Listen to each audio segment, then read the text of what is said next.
যাই হোক দোকানে আসলাম একটু, আর আমার খুব ঠান্ডা লেগেছে, গলায় ব্যথা হয়েছে, আর ভাবলাম যাই সন্ধ্যাবেলা একটা দোকান থেকে ঘুরে আসি, ওই জন্য সন্ধ্যাবেলা দোকানে বেরোলাম। যাই হোক দেখো চারপাশটা তোমাদেরকে আমি দেখাচ্ছি, রাস্তাটা দেখো।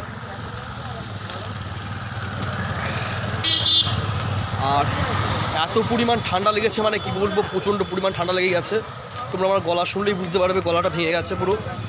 আর ভাবলাম সন্ধ্যাটা হয়েছে, যা একটু ঘুরে আসি, ওই জন্য সন্ধ্যাবেলা চলে আসলাম দোকানে। আর সবাই কে কী করছো আমাকে অবশ্যই কমেন্ট করে জানিও, এখন তোমরা সবাই কী কী করছো। আর ঠান্ডার মধ্যে সত্যি কথা বলতে বাইরে বেরোনো যাচ্ছে না, তবুও টুকটাক দোকানের জিনিসপত্র কেনাকাটা থাকলে তো বেরোতেই হবে, ওই জন্যই বেরোলাম। আর ঠান্ডা লেগেছে, জ্বর, শরীর খারাপ, তাও সন্ধ্যের দিকে একটু বেরোলাম, দোকানে না যাই, দোকান থেকে একটু ঘুরেই আসি, চলে আসলাম। যাই হোক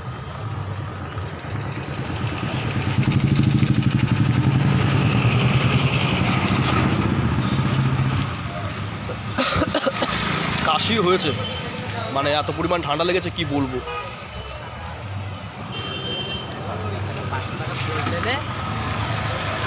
আর শীতকালের দিনে কী বলতো, রাস্তায় বেরোনোর মতন না, ভালো ঠান্ডা পড়ে গেছে তখন, আর এত ঠান্ডায় রাস্তার মধ্যে মানে বেরোনোর মতন না, তাও দোকানের জিনিসপত্র কেনাকাটা থাকলে বেরোতে হয়।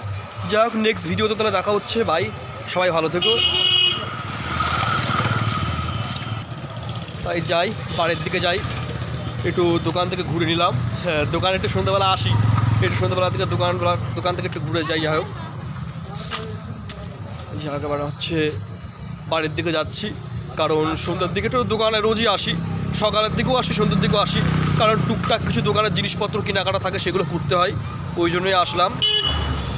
আর এখন যাচ্ছি বাড়িতে, তাহলে চলো বাই, সবাই ভালো থেকো, আর চ্যানেলটিকে অবশ্যই সাবস্ক্রাইব করো, লাইক কমেন্ট শেয়ার করতে ভুলো না। তাহলে বাই, নেক্সট ভিডিওতে আবার দেখা হচ্ছে।